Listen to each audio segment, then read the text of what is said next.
Good evening, everyone, and thanks for participating in our sixth and last Building Bridges 2020 session tonight. Our topic tonight is Matawara First Law, Justice, Land, Living Waters, and Indigenous Peoples' Well-Being. It seems to fit well with the theme of our NAIDOC week right now. Always was, always will be. We can look forward to a profound presentation and conversation with our special speaker that I will introduce in a minute. I'd like to acknowledge that all of us, wherever we are on this continent, are on Aboriginal land. Always was, always will be. And pay particular respect to the Darug Nation on whose country we live in Western Sydney. And also pay respect to all the elders, past, present, and emerging, and give thanks for their continuing care and wisdom for all of us, latecomers included, who are invited to learn from them. Richard and I are members of Reconciliation for Western Sydney and have been involved with it since its beginning in 1997. And we're always eager to create opportunities for all of us to learn from Indigenous people and build bridges into the future for a new way of understanding ourselves and the country and listening. Tonight, we have the special privilege to learn from an amazing and wise person, a custodian of the Matawara, the Fitzroy River, a multidisciplinary scholar, a community builder, and an activist for the rights of the river, Dr. Anne Paulina. This session will expand and deepen our understanding of what we so far in this Building Bridges have only touched on. The voice of the custodians of the land and water in decision making and the protection of the river as a living ancestral being for the benefit of all. The more I heard and read about what Anne's life and work has been about in bringing the rights of the whole Matawara Fitzroy River and the rights of nature to bear and change our current ways of organizing and understanding ourselves, the more I am in awe of what she has achieved locally and internationally. Aunty Anne Paulina is a Noonkanbah traditional custodian and guardian of the Matawara, has a double doctorate and holds positions with both Notre Dame and Darwin universities. She also works closely with the Water Hub at the Australian National University and many international forums as a significant human and earth rights advocate. She brings various sciences into interplay to develop new models for water management and any development that first of all honors the rights of the river itself and of the people and communities that are part of it. She also is a skilled filmmaker. You might show an expert from the documentaries tonight. As in previous sessions, we will have 30 or more minutes for Anne to talk and show us some excerpts of the film, and then a Q&A session. And we invite you to put brief comments and questions, in particular on the chat, for the last part of our evening together. And we hope we will honor all of them that come up before the end of the session at 9 o'clock. Aunty Anne, please, thank you so much for your presence and gift to us. Mabubayan, Nyambuboro Yaro, Ngayo Imarawara Manan, Ngamandajara Niganga, Nganga Muju Australians, Nganga Mabumorin, Nganga Leon Boro. So in my Nigana language, I was just acknowledging that I'm in Broome. Broome is my home, but it's the home of Yaru and Jugan people. In my language, I said that I am a woman who belongs to the Fitzroy River. So from that perspective, perspective, it is not about property rights. It's about a deep relationship with something very special in our lives called the Matawara, the Fitzroy River. When we were born as Indigenous people, we are given a totem, a non-human being, to show us and to teach us how to have an ethics of care and love. And so we have a life project with a totem that teaches us as humans that we are equal to our non-human family, and that animals and birds can teach us things, teach us how to be a better human being. So from that perspective, there was a lot that Maria read out. When I go to my elders, because the other day I'm now a professor, and I went back to the elders and I said what was happening in my world, and they said, sit on the ground, because when you sit on the earth, you've got nowhere else to fall. So we get taught very, very early that ego out the door, and it's all about eco. It's about the system of governance and government that we have had as Indigenous people from the beginning of time. It is place-based. It is in the systems that were created as part of creation. We're very passionate about the fact that as Indigenous people, we come with the gift of wisdom, of love to our fellow Australians, to say that this knowledge comes from the land. The law is from the land. It is not from man. And that is what we've seen with the Anthropocene, that we've lived in harmony with the Anthropocene, and we have shaped it from the beginning of time with all of the way we live, our values, our ethics, our harmony and balance with society and the world. So what leaders like me are saying to the world is that unless we have Indigenous wisdom being factored into our systems thinking, our science, our knowledge making, our public policy, that we're not going to be able to right-size the planet and find a space for all of us. Yes. Somebody said to me the other day that the Extinction Rebellion people believe that the earth is so powerful that if we as humans befall our own demise, that the planet will be able to heal itself and transform. And I said, yes, I do believe that, because the earth, like all our things, are living systems.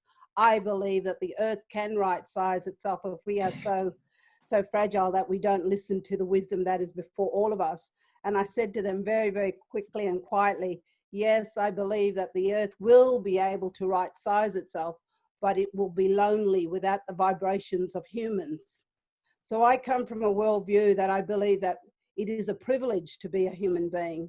That when I travel the world and go to ancient places where we have, farmers who've been with the land from the beginning of time, who feel the country, who can hear the country throughout Europe.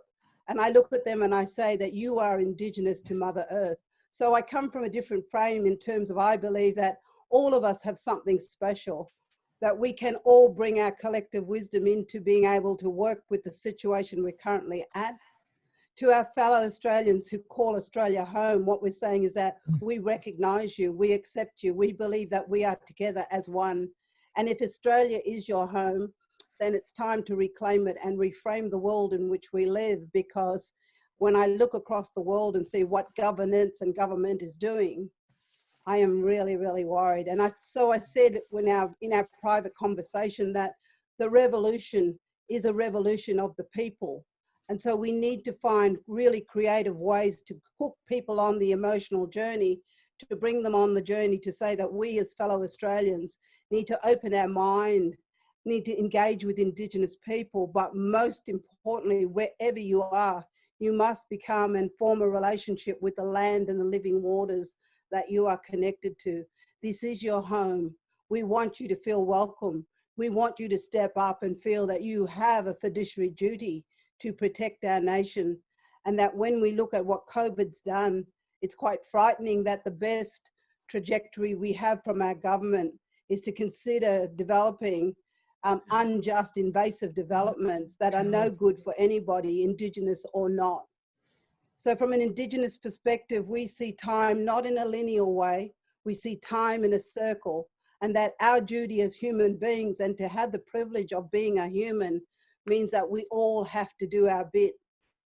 So from that perspective, I do a lot of things with so many wonderful people. I publish, I write. I'm doing a second PhD around first law, because I feel that we've moved away from the rules and the laws that nature have given us to teach us how to be human. So Indigenous people come with the gift of wisdom. We are the first scientists, we are the first architects, we are the first engineers, we are the first pharmaceuticals. And so we have this wisdom and knowledge that we are coming to our fellow Australians to say, how do we redefine what reconciliation can be from a people's perspective? How do we awaken in each of us the need to wake up, what we call wake up the snake? Wake up the snake from the conscious means how do we wake up the consciousness of the people to bring the people on this journey? So I, like one leader amongst many, are saying that we want to debunk the last statistics from the ABS that said 60% of Australians still have not met an Aboriginal person. And that we want to say to you that Indigenous people are all over the place, specifically concentrated on the East Coast. And that when I've met with First Nations and Indigenous people from the East Coast, I am so amazed with how much cultural authority and knowledge that they still hold today. That the wisdom of Indigenous people must be earth-centered and this governance. So I'm basically developing or just finished publishing all of my papers. I would encourage you to get on our website, look at what we're doing in the Matawara, the Fitzroy River. The Matawara is National Heritage listed, which means it belongs to every face that I can see on the screen tonight. That it's also listed and registered as the largest Aboriginal heritage site in Western Australia. That we come from the oldest living societies on the planet, and we come with a gift of love and wisdom, regardless of the 150 years of oppression in the Kimberley. But we are saying to our fellow Australians that it's time to do business differently and that we cannot proceed with business as usual. We have great opportunities with the new economies of creating real sustainable livelihoods on country, opportunities to do serious business with Indigenous people around what we are calling the forever industries, renewable energy, science, culture, conservation, geoparks, biosphere reserves. All of these things are there. What we want to do is learn from the Murray-Darling Basin, particularly about the Barker, and look at those things and look at what's happening in our nation in terms of legislative reform. So all of these things are there. I work as a filmmaker. I'm a poet. I write plays. One day I had a colleague, a French scientist, come to me and said, standing on the Fitzroy River with my elders, do you realize Le Meuse is the oldest river in the world?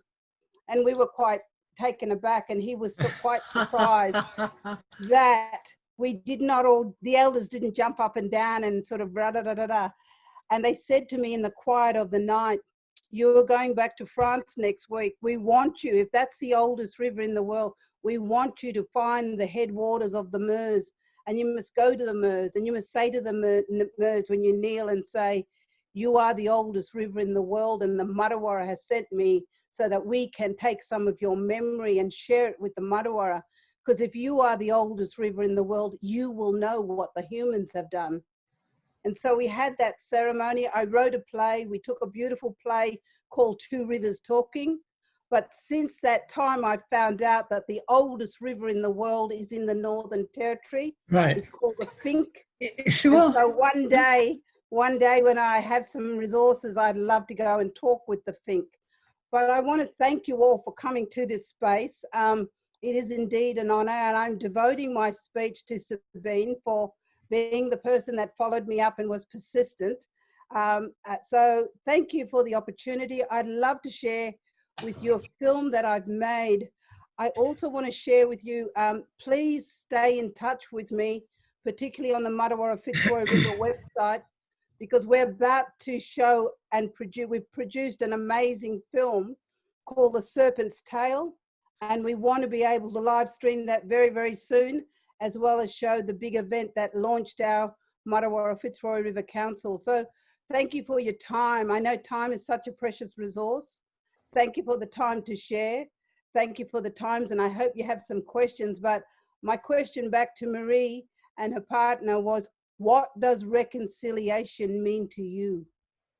So we are coming with a gift of wisdom. We are coming with a gift of love because we recognize that this is your home. We want to be able to work with fellow Australians. Here in the Matawara, we have so much to do. And we have a look at our website, plenty going on. But I want to share with you the film that I've made because we, as I said, don't see time in a linear way. We see it in a circle. We see the past, the present, and the future into this moment now.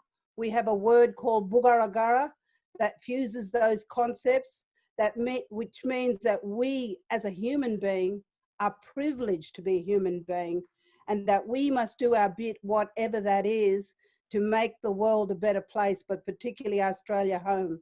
So with that, I'd like to share with you a little film that I've made, and if we have time for questions, I'd love to be able to have that. But I'm here at when Sabina says, "That's it, Aunty Anne, that's it." But I'd love to share with you the film.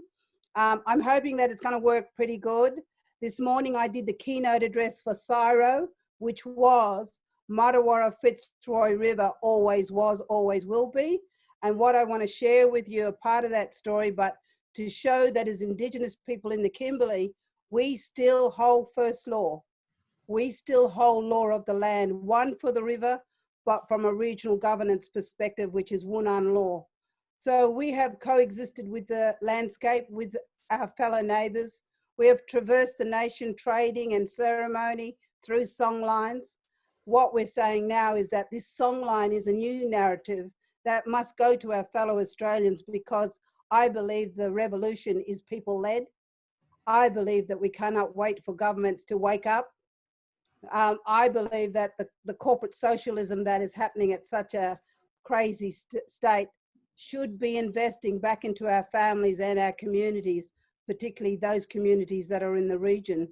I love the cities, but I get disoriented. But what I'm saying is that what I'm saying for the regions and for the land is right there in the city.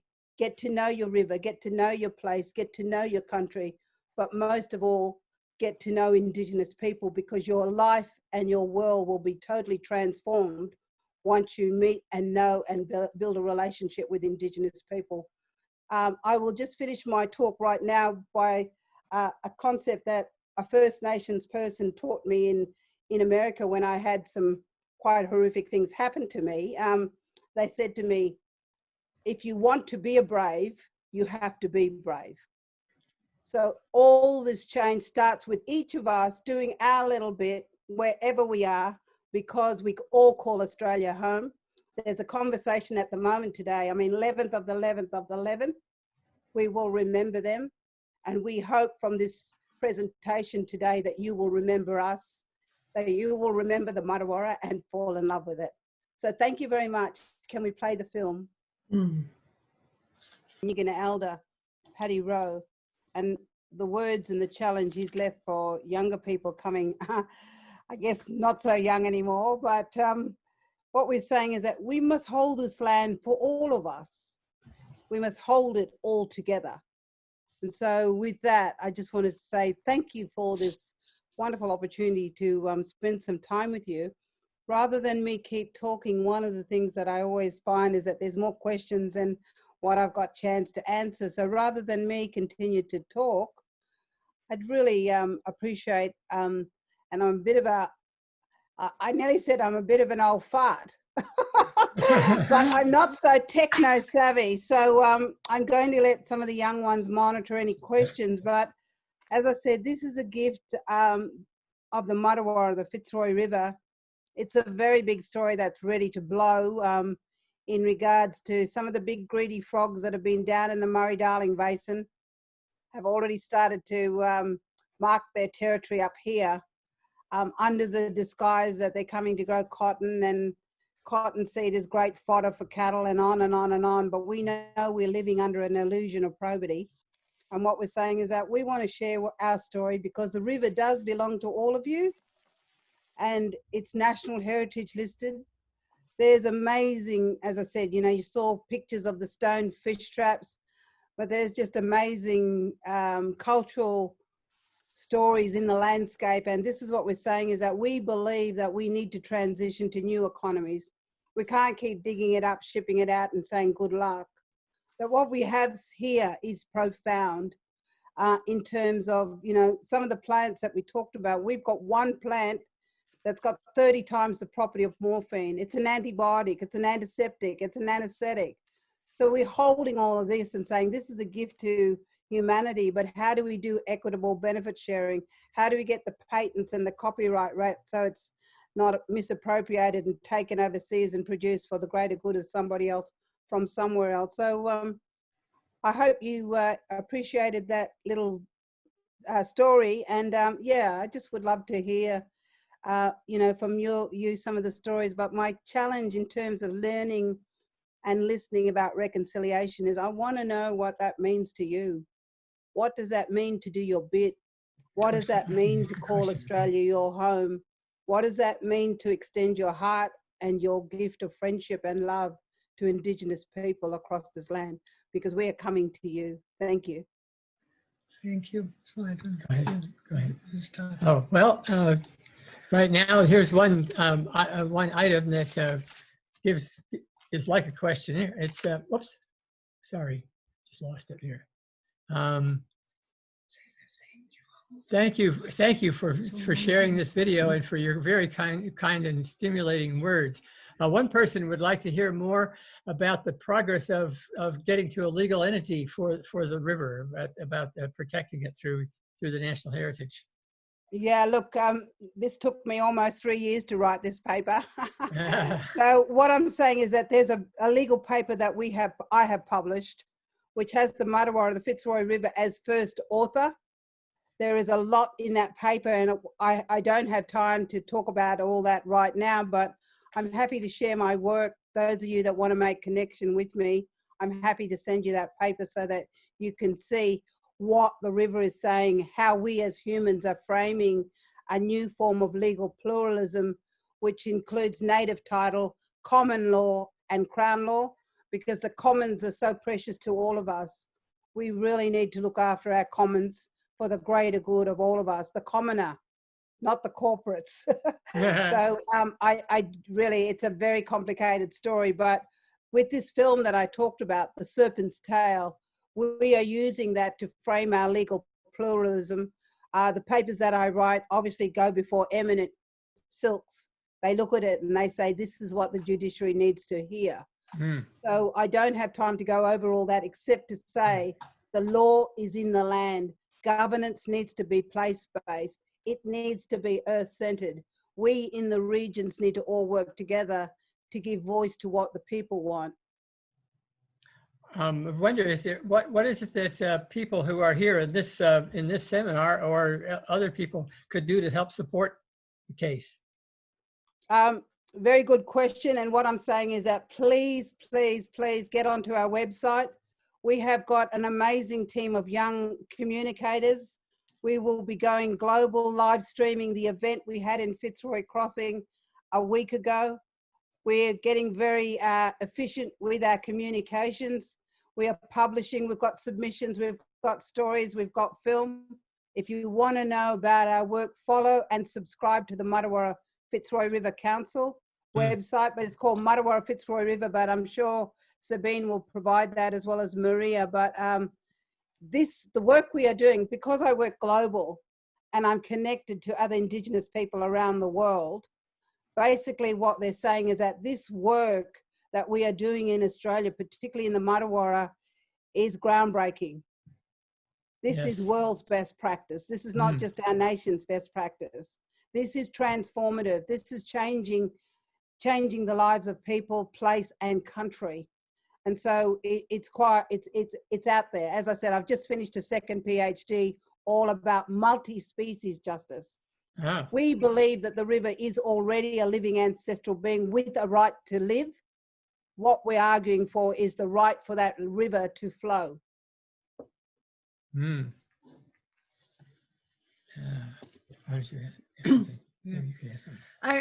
was people. I'll be gone in a couple of hours. Just to add a question, since there aren't so many on the chat right now. I was very glad that you also related it to the 17 Sustainable Development Goals from the from 2015 to 30 that really need another dimension to be carried on. They are very slow right now in many places. So I was wondering how you could see that your work with Matawara and the people there could actually be carriers of some of the goals to reach them. I'm not sure if I understood the question, but I think the question is asking, because for us, it's not just about sustainable development. It's about sustainable life on country. Yes. Another paper that I published a week ago is about what is a social license? How can a social license allow just development? What are the principles of engagement? How do we get to this point where we go, after 150 years, you flog the country. It's been invasive, unjust development. We need new ways of doing business. And on our website, we have published a report called Matawara Country. It's online, it's on our website. Please read it. It shows 150 years of invasive, unjust development. And that what Indigenous people are saying is that we're rising to say that what the economies that we have here are good for the nation. That we are so close to Indonesia that we should be investing in renewables. Indonesia can then on-sell into the Asian grid. So we're not sitting on the riverbank as Aboriginal people saying, oh, well, wonder what's going to happen. We are leading this transformation. We're leading it nationally, globally. And with my fellow Indigenous colleagues from around the nation, we've got amazing think tanks which are informed by our non-Indigenous members of our community who believe in the stories that we're telling and are getting on board right around the country. So there's another project that I'm currently working on with a whole range of non-Indigenous people plus Indigenous leaders. And what we're creating is a map of our nation with different projects at different places. So if you live close to Melbourne or Geelong, you can press on there and see what's happening, where's that at, what are the gaps, how can you contribute as an individual? If you live in Melbourne City, what's happening there? If you're looking at the Uluru or anywhere in the territory. So Indigenous leaders are saying we're at a critical moment in time where we have to do business differently. We can profit, we can create sustainable livelihoods and life, and we're up for the challenge, but we come from a basis of being rich with assets, but poor in terms of real dollars. And so part of our transformation has to be set up a charity. We're now getting incorporation. We have got DGR status, but what we're saying is that we need to invest in our young people, both Indigenous and non-Indigenous. Normally, I don't give a plug for political parties, but as someone who's recently turned 64, I just joined my first party. Have a look at the Sustainable Australia Party. Better, not bigger. Centre, not left or right. Thinking about the future of young people and creating hope. So lots of different ways we can all do our bit, and let's have a go. Yes, well, that's really good. And here's the question that's along those lines. This statistic from the ABS, the 60% of people said they hadn't met a First Nations person. How can we do more to help that get reversed? How the people know more? Yeah, no, it's quite interesting. This, ABS is a really interesting little pocket of information. And so what we have is the statistics from last ABS that said 60% of Australians still have not met an Indigenous person. And particularly for those who live on the East Coast, there's a concentration of Indigenous people who are there. A lot of people look to the north and to remote areas to look for real Aborigines, but they're right there. Yes, they're right there in your city. They're right there in your town. So get to know the people, but most importantly, get to know where you live. Get to know country. Get to feel the country.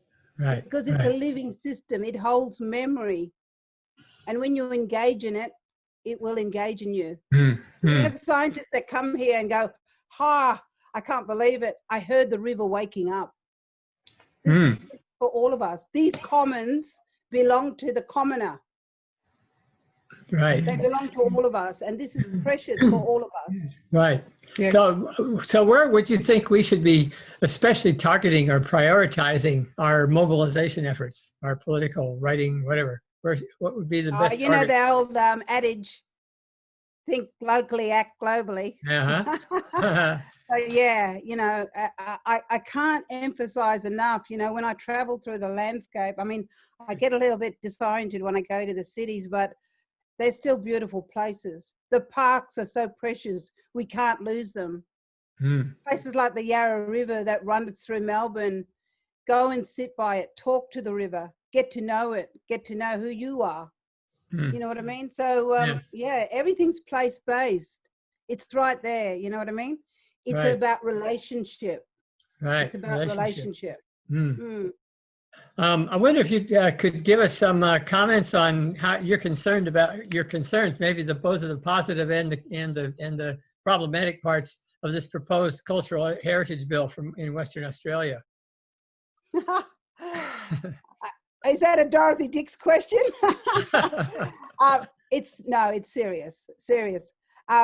Those of you that have heard about the story about the Juukan Gorge caves, I would really encourage you to go on the West Australian Government website and have a look at the overwhelming submissions that have come in to say that as a nation, we have failed to protect the evidence of the oldest human thought in the world, 46,000 years old. We have allowed that to be destroyed. And so what do we learn from that? What does that story tell us? One, that what you have here is precious, it's ancient, it's beautiful, it's about growing humanity and growing ourselves as a nation. And so get to know these sorts of things. So it's a really, really interesting time. I have a submission up there. There's also our submission on the website. But, you know, Georgina and the work of the Concerned Australians have produced really amazing strategies to say to the minister, we really need to think seriously about the new bill that you're putting up. I said that we need reform, not review. I believe that there's actual human beings who have failed in their fiduciary duty to protect the oldest form of human thought in the Juukan caves, and that we've got to do this better.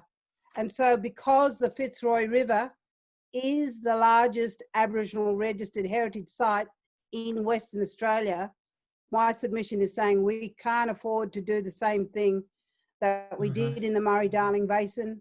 We need a forum where we can all come to the table, the fishermen, the farmers, the agriculturalists, the pastoralists, the campers who recreate, traditional owners. We all need to come to the table so we've got collaboration, cooperation, information sharing, and then we can make informed decisions about how these unjust developments do or do not proceed within our regions. So it's time for us to wake up, and at some point in our waking up as Australians, we may at some point in history consider a just republic, but we can't keep on pretending that we're living in a we're living in a democracy when we're living in a constitutional monarchy. And we really need to redefine who we are as Australians. So that's my challenge in terms of reconciliation. Is it one day it will be time and we will wake up. We will wake up the snake and we will redefine ourselves as a nation, and we will truly know what freedom means, because your freedom is dependent on our freedom. And we want you to all be free. We want all to be free. I want to pass on thanks for your inspiring, passionate intelligence. And are there any plans for post-COVID visits for non-Indigenous protectors of the river? Any plans for when it's possible? Yeah, look, I think what's really made this time quite interesting is, particularly in WA, I mean, WA is the size of the whole of the other side of the country. But what it's done is people normally were traveling overseas because it's so expensive to travel in Australia. So it's cheaper to jump in a plane and end up in Dubai and Paris and whatever, as opposed to flying from Sydney to Broome. And so what this has done is it started to show Australians what our country looks like. And so more and more Australians, somebody talked about that Qantas trip where you paid $750 and you flew around the country and you saw Uluru and you know, barrier reef and, you know, some of these other things, but it gave people a taste of how unique this country is, how unique the people are, how unique and diverse the cultural landscape is, you know. So I say, be careful, because one of the things I say is that if you come to the Kimberley, if you come for one night, one day, 1 week, or one lifetime, once you come here, you're always a part of it. You become part of our memory. You become part of our life, because when people come to know us and get to understand who we are, it transforms your world. It takes you to, hey, I didn't realize we had all this right here in our land, that Indigenous people are not a burden on our nation. They are actually a gift to our society, that when we get to know Indigenous people, it can transform our world, and that as each of us journey around this continent, we listen to the land, we feel the country, we know the country. I have to say that when I heard about that tree in Melbourne, it was just instant mourning. I couldn't believe what was happening, given that we just had the Juukan Gorge case. So, we all have to think about these non-human species that have life, that gives life, that sustains our life. Yes. We are so codependent on having a healthy ecosystem that we can't afford for it not to be healthy and wise and well like us. Somebody said to me, and I haven't seen the news, but someone said there was a horrific, some horrific climate events happening in South Australia at the moment, with you know, huge particulates and pollution rising and people suffering with asthma. We're getting ready for the fires on the East Coast again. We're not listening to the land. We're not listening to Indigenous people. We have to do this a different way. And I think what's really showing, as I said, the leadership is not coming from government or governance. They're so wedded to the patriarchs and the corporate socialism that they forgot that it's us, the people, who put them there. Yeah. That we do need, you know, we need all of these things. You know, this, as I said earlier, this is not just black fellas going, oh, you need to help us, we want to be free. Right. Your freedom is dependent on our freedom, and we want all of us to reach our full potential as human beings. It is a gift to be a human. Yes. It is a gift to be a human. You know what I mean? We can think, we can see, we can reason, we can have logic. Plants and animals do that as well. But it's a privilege to be a human being, and we must do our bit. We have to. Our young people are dependent on it. The fact that we have got young people in the court systems from the high schools challenging coal, scary, scary, scary. So young people are rising up, Indigenous people are rising up, but we cannot do this work without you. Yes, we yes, need indeed. you. Now, there's one question here. You know, a lot of things that are get done to the river and to so much else of our land is done in terms of making money and the need of the economy. And it seems like what you're bringing out is there's many other ways of understanding economy and what is actually wealth. And I wonder if you could just elaborate a little more. That's one of the questions. Say some more about. Yeah, no, very good question. What helps? I talk about it as wealth being, not because what I'm talking about is all the multiple forms of capital: social, cultural, human capital, environmental capital, and, you know, dollars, because we live in a capitalist system. But when we bring those together, and that's what COVID's shown us, when we bring that sense of need and we become a community, there's a reciprocity and a circular economy that allows us to coexist. We didn't have money before you guys came here. Right. You know what I mean? So there's a different form of economy.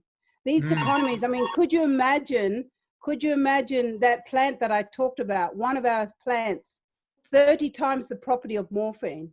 It's an antibiotic in a time of golden staph where the world is becoming resistant to antibiotics. Right. It's an antiseptic, you know what I mean?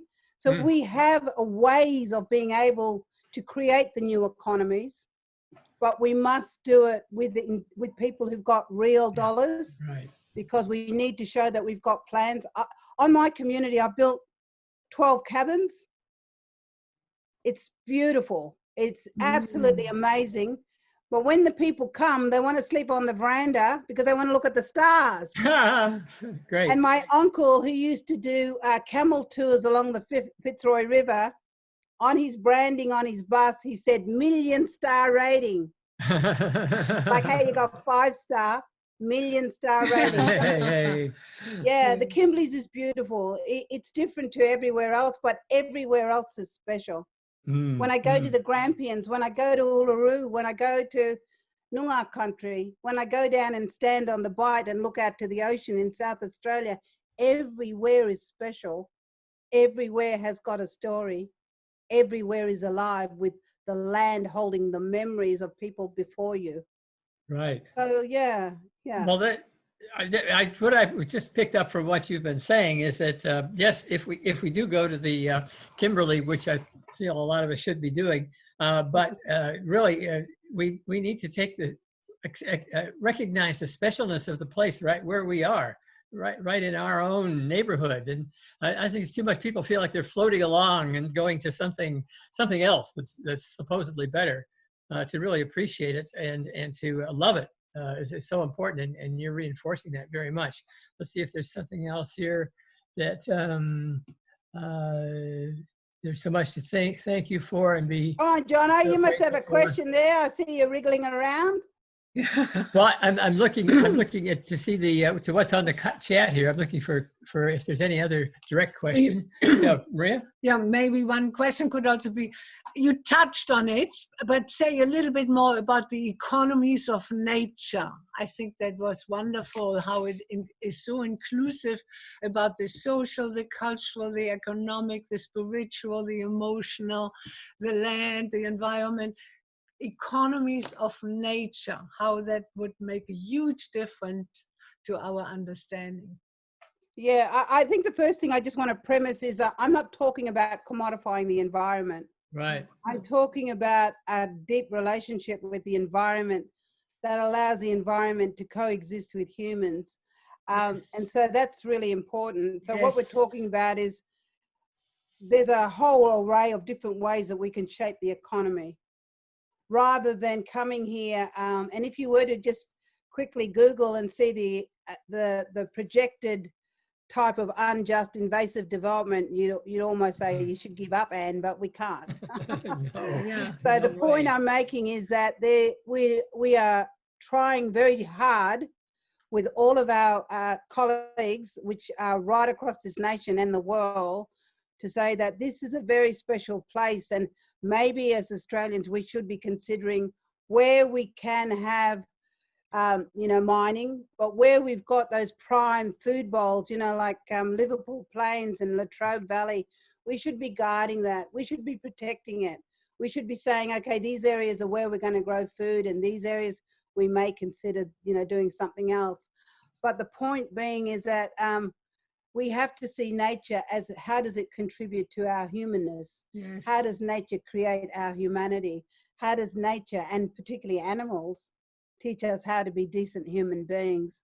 So this is a different form of economy where we're not commodifying the environment, but we're using the environment to create the livelihoods. As I said, I built an amazing place.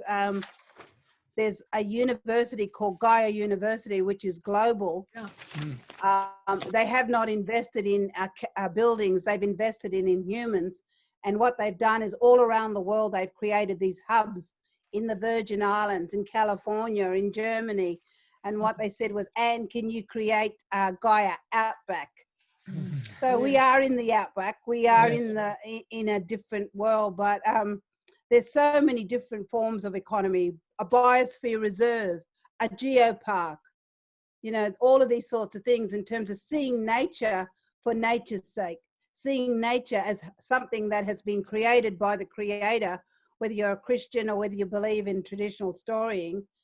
This is a formation of a landscape that is amazing, that has got species here that can help humanity to right size and do different things. How do we get the benefit sharing equitably? How, if somebody's growing an indigenous food or medicine on their crop and profiting, how does a percentage of what they're earning go back into local Indigenous people? So just thinking differently about equitable economies, how to share the wealth, how to look at where these stories are and think, I love that project. I'm going to commit $5 a month for the rest of my life and see what they're going to do and see if that creates a greater good from my perspective. So it's all about how do we share, how do we create new economies.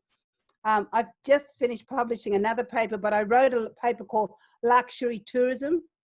As I said earlier, it was not luxury of 5-star. Yes. It was the luxury of being able to go with Indigenous people to feel and hear the country a different way, to learn to see the country in a different way that can show you, as I keep saying, how to be fully human. What does it mean to be a human being? How can we learn from the birds and the animals? You know? Yeah. So it's not about commodifying the environment, but it's working in harmony with the environment to bring people to a place that is beautiful and knowledgeable, that is grounded in over 65,000 years of care and love. And we can show and showcase this with the world, like stone fish traps in the middle of the Fitzroy River. You know what I mean? Working with scientists to go, okay, what is citizen science saying about that? What is the health of the river looking like now? So it's just, as I say, it's about collective wisdom, all of us doing our little bit, whatever that is, all of us making a commitment that we do love this country. This is our home. We want to get to know Indigenous people. I said, be careful if you come here, because you'll always be a part of us. So once you come, that's it. You're locked in for life. We do bring groups up and walk them through the country. We show them the song lines. We get them to feel the energy of the earth. We get them to know what it is to be human and how to share when they go back with their family. And they come from all over the world, you know. We had 2 little French girls here from Quebec the other day, and their mother came over as a visiting professor, and she'd been here for 3 months, and I got a little note saying, oh, by the way, Laurie's leaving. And I thought, my goodness, she's been here on our land and I haven't done the right thing and showed her as a visitor to take her to the river. And then I got a note, by the way, she's got a husband and 2 little girls. I said, bring them on, bring them to country. So we did a smoking ceremony with the little girls, and then we went and we had a picnic by the river, and they swam in the river, and they came back and they said, Anne, with that smoking ceremony, the serpent looked after us and we were able to swim safely and the crocodiles didn't get us. So it's how do we create memory? How do we create beautiful memories that we can keep evoking when times are hard and you know, we're moving between a dream and the living a nightmare. So we could not do this work. I could not do this work without young leaders to stand with me, to be guided by the wisdom of the elders, but to see that most of the work that's happened in the Matawara Fitzroy River for the last 3 years has been volunteers, that people have come from all over the world and help us build our wilderness centre, painted and did all these things. So we don't know, you know, basically what we say is you send people, the old people send people to us. So we feel that if you come to us, we have to oblige, and we will love to show you the river country. What my concern is, and that's why I've got these really young gun communication people, is we want to show the world what this river has. We want to show the world that this is a beautiful place. Get to know it, get to be part of it, that people don't know about it before we're ready to destroy it, and that it is National Heritage listed and it belongs to all of you. So yeah, we just got to be careful, and we just got to do our bit, and we've got to start things and think, okay, where do we go? So I'm on Facebook. Somebody just asked me, Anne Paulina, you'll find me on Facebook. We also have a web page. I post all of my talks that I do globally. A couple of weeks ago, I was talking with the Qatar Foundation. A couple of weeks before that, I did the Keynote Commons. So it's not big noting myself. What I'm saying is I'm connecting with the world. These conversations are online. They're on our Facebook. They're on our website. We just want to share. We want to know that there are Australians out there who do care about us, because your life is important to us. your relationship to this land, your memory, your families, intergenerationally, wherever you've come from, this is your home. And so that's what we want people to walk away with. And that's why I guess I pose that question.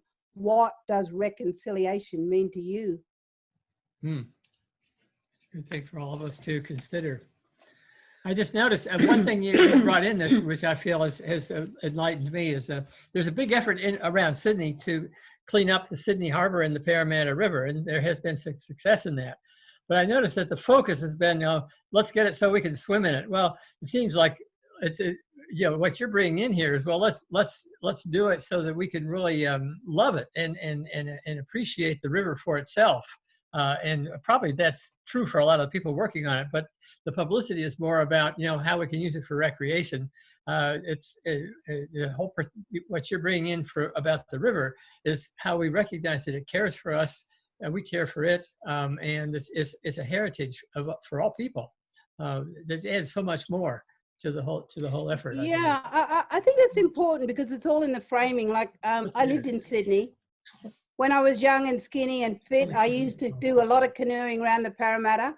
A lot of the rivers that run there, Warrenora Dam, really? all of those areas. I know Sydney inside out. I've actually stolen a boy from the western suburbs. So, I've got a guy from Green Valley who grew up with the houses. Oh, great. But, we all, within such a small degree of separation. As I say, I move in and out of Sydney quite a lot. I travel, COVID's been a relief because I've actually stopped still. And I've been allowed to finish, some of the things that I set out to do this year. But yeah, I can't believe that, Warragamba Dam and raising it a couple of meters to give somebody fresh water somewhere else is going to flood an ancient river in the western suburbs that people know nothing about. So, these stories are happening on our country, and it just seems crazy that we would consider some of the things that we're talking, like, years ago, when I used to walk through Warrenora and that sort of back area, it was like the water reserves were so precious that you had to be really careful. You didn't pollute them or didn't do anything wrong, let alone Lucas Heights being up there and dripping and, sandstone storing bits of nuclear waste. But, it's all about story. And this is what we're saying as Indigenous people. The Indigenous research methodology is all about story. It's all about the stories that create meaning, that connect us as human beings. So it's a beautiful thing. And, the more you tell and share your stories, the more your world can open up and remove your bias in terms of, hey, there's so much still to learn, but the most important thing is, how do we unlearn those things we need to unlearn? Okay, go. Oh my goodness, this is awesome and so moving and expanding. And I'm the last one. Yes. So you've had some great speakers. Some real warriors. As I said, I'm giving a TED Talks in Perth. I did do one for Melbourne a couple of weeks ago with a very eminent QC, Simon Molesworth, and his beautiful daughter, looking at First Law. But the other day someone said to me, we want you to do a Perth TED Talks, and really sort of lots of rules, and we don't know if we'll invite you. It's very, very late. And by the way, you have to speak without notes. And I said, I come from a culture that we never use notes.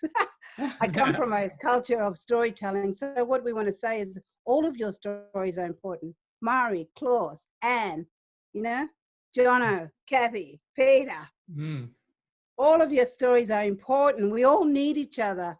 We got to demystify this, that Aboriginal people are a deficit. We're not. We're not. Oh, it's amazing, amazing, amazing. It's hard to add something. You were such a voice of your people, of the river itself, and of all of humanity. It is unbelievable how you bring the wholeness of life, past, present, and future, like you said, the circle of all the times coming together, how you make that so concrete in encouraging us to really connect and find the love for the land and the love for the river. And that gives us the energy to have the will to create a different reality. You make it so clear. And it's wonderful. Yeah, and they were saying, we don't know if we'll bring you on. And so I just said, well, this is what you get. If I get on TED Talks. You really The try. TED Talks 2 is happening on the 25th of November. Yeah. Okay, great. It's being organised, you know, as I say, I'm a bit of a technophobe. I can talk, but I don't know how to operate all those things. But it's a really interesting thing, because what I'm saying in my talk is that we can change climate change. Yes. We can, we must. Yes. Right. But unless Indigenous science and Indigenous knowledge is in there, we won't be able to. Indeed. Indeed. Indeed. Yeah, oh, there it is. That wasn't Having going for time, I don't want to keep you because you all look very precious, and I know it's late over there. Yeah. But Mari, are you okay? Mari Butcher? One more word about the love that you are spreading and reminding us that without the love, nothing is really worth it. And the love creates the connection to everything. Everything is sacred, everything can be precious, and therefore everything is possible. And we will find the will to have the people's movement connect and learn from the Indigenous people right here and wherever we are. Who knows where the people come from that were on the meeting, during the meeting today. Wherever we are, we can connect and really listen and hear and be deeper and new human beings. Yeah, and be brave. Be brave that you can talk to the land. Yes. You can talk to the tree. You can talk to the rocks. Everything standing up is alive. It has energy. Yes. This is all about energy. For all of us to bad, positive, negative, you know? Yes. Okay. Go yeah, but the most important thing is the energy from the relationship. Yes, indeed. Right. And one more word about follow-up. We hope that everybody will, in their way, follow up on what you heard tonight and connect also with the council, the Matawara Fitzroy River Council. It is a great gift. There's so much information there and these possibilities of TED Talks. But in addition, in the groups that you can be working with, and one of those groups is indeed Reconciliation for Western Sydney. And right now we meet only via Zoom. We meet on the 3rd Wednesday of the month. That means next week again, via Zoom. And then hopefully next year, we will be able sometime soon, we don't know yet when, meet in person again. Anyway, everybody is welcome, and it's all about creating something that has the spirit of what Precious Anne has been talking about tonight, really is its foundation, because that's who we are as humans at this crucial turning point of our whole world. It's not just our piece of the society, it's the whole world that is now challenged and gifted with a new possibility of creating the future. Thank you everybody for participating, and thank you especially our guru, our wisdom teller, our voice of humanity, and the Matawara River. And thank you so much. No, thank you. It's beautiful. I'm really honored to have shared this time with you. Thank you for staying. Wonderful. Whole conversation. All the best. Stay well. We need you for a long time. Take good care of yourself too. Yeah, thank you. Okay. Bye. Bye, everyone. Bye, everyone.